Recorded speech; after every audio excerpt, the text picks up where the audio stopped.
Perkenalkan, nama saya Ridwan Ahmad Dani. Di sini saya akan menjelaskan beberapa materi tentang kewirausahaan. Yang pertama, peluang usaha dan studi kelayakan bisnis. Peluang usaha adalah kesempatan strategis untuk membangun bisnis demi keuntungan jangka panjang. Identifikasinya memerlukan pemahaman tren pasar, kebutuhan konsumen, dan potensi kompetitif. Sumber peluang ini bisa dari perubahan sosial, kebijakan pemerintah, atau teknologi baru. Seorang wirausahawan perlu jeli dalam membaca tren dan mengadaptasi strategi bisnisnya secara inovatif. Sebelum memulai usaha, dilakukan studi kelayakan bisnis untuk menilai apakah gagasan bisnis ini layak untuk dijalankan. Studi ini mencakup aspek hukum, lingkungan pasar, teknis, manajemen, dan keuangan. Tujuannya adalah meminimalisir resiko kerugian, menyusun rencana, dan mengendalikan operasional bisnis agar berjalan sesuai target. Yang kedua, aspek pemasaran dalam kewirausahaan.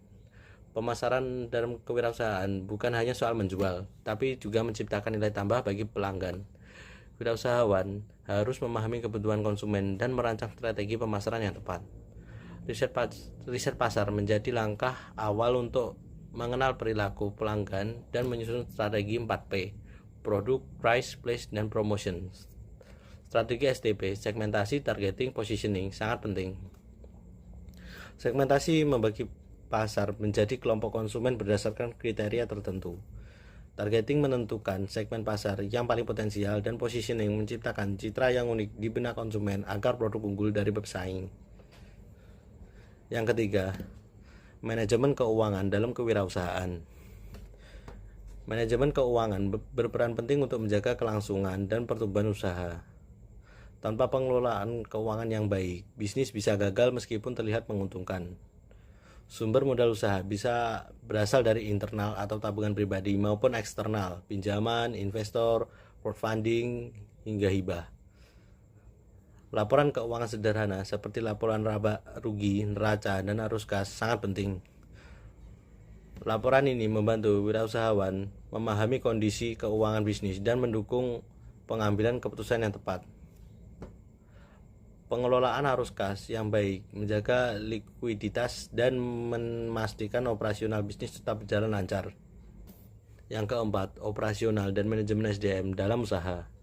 Manajemen operasional adalah proses mengelola sumber daya seperti bahan baku, tenaga kerja, dan peralatan untuk menghasilkan barang atau jasa secara efisien. Tujuannya meliputi peningkatan produktivitas, efisiensi biaya, kualitas, dan waktu produksi. Proses ini mencakup tahapan input, proses, output, umpan balik, serta pengelolaan produksi, logistik, dan kualitas produk agar perusahaan tetap kompetitif. Sumber daya manusia adalah aset penting dalam UMKM. Pengelolaan SDM meliputi rekrutmen dan seleksi, pelatihan dan pengembangan, manajemen kinerja dan penghargaan, budaya organisasi, dan keterlibatan. Pengelolaan SDM yang baik mendukung produktivitas, loyalitas, dan pertumbuhan usaha yang berkelanjutan meski dengan keterbatasan sumber daya. Yang kelima, etika dan tanggung jawab sosial dalam kewirausahaan. Etika bisnis adalah pedoman moral dalam menjalankan usaha agar tetap adil, jujur, dan bertanggung jawab.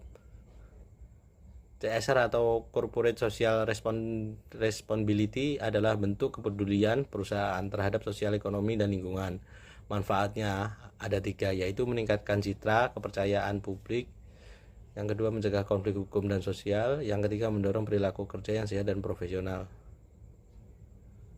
Pendekatan CSR ada 4, yaitu menghindar, sesuai hukum, sukarela, dan inisiatif penuh. 2, green business atau bisnis ramah lingkungan. Green business adalah usaha yang tidak hanya mengejar keuntungan, tapi juga menjaga lingkungan dan memperhatikan aspek sosial. Ciri-cirinya ada 4, yaitu efisiensi energi dan sumber daya. Yang kedua, pengurangan limbah dan polusi. Yang ketiga, pemakaian teknologi hijau. Yang keempat, sertifikasi lingkungan. Yang ketiga adalah wirausaha berkelanjutan. Kewirausahaan berkelanjutan menggabungkan keuntungan atau profit, kepedulian sosial, dan pelestarian lingkungan. Ciri-cirinya ada 3, yaitu fokus pada inovasi yang menyelesaikan masalah sosial lingkungan. Yang kedua, menyediakan nilai tambah bagi masyarakat dan ekosistem. Yang ketiga, menjalankan bisnis dengan tanggung jawab jangka panjang. Di Indonesia, pendekatan